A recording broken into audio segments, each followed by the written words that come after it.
A long time ago, there was a very rich king. He had hundreds of grand palaces, a lot of wealth, and a very beautiful daughter. He loved his daughter very much so that he never let her leave the palace, just out of fear that someone might kidnap her. But one day, the princess insisted on going out. The king thought a lot about it. And finally, he allowed her to go with the instruction to return quickly. While wandering, the princess reached a flower bed outside the city. From there, a young man was seen approaching her. In fact, he was the son of the king of a neighboring country. Both were very beautiful, and in no time, they fell in love with each other. The prince told the princess that he would soon come to ask her father for her hand. A little later, the princess reached the palace. She told her father everything. Upon hearing this, the old king became angry. He said that, "No matter what happens, I will never marry you to that prince." Moreover, the king immediately sent an invitation for war to the neighboring country, which stated, "If you want a hand job and blowjob from my daughter, you must first fight me."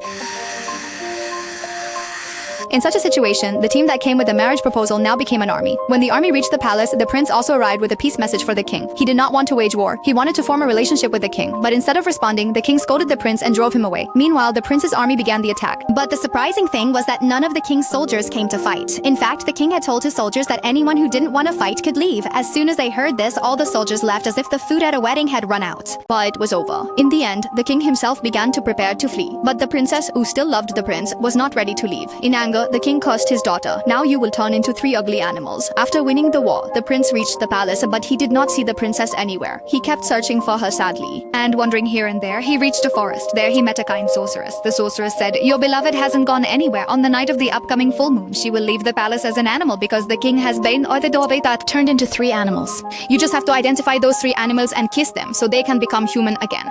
The full moon night arrived. First, a fierce lion appeared before him. Despite his fear, he kissed the lion. The lion did not harm him and disappeared. Then a rabbit hopped over to the prince. The prince kissed it and it too disappeared. After a while, suddenly the ground turned red and a 7-headed Lavanasura dragon, breathing fire, it came in front of him. The prince was so scared that he was wet in the front and yellow in the back. The prince gathered some courage and kissed the dragon. As soon as the prince kissed, the dragon truly became the princess. After this, they both returned to the prince's country together and began to get married. But the princess was a little sad because she was missing her father. Meanwhile, when the old king found out that the prince had broken his curse, he himself came to the prince's country to meet his daughter. Now he understood that the prince truly loves his daughter. At the prince got married and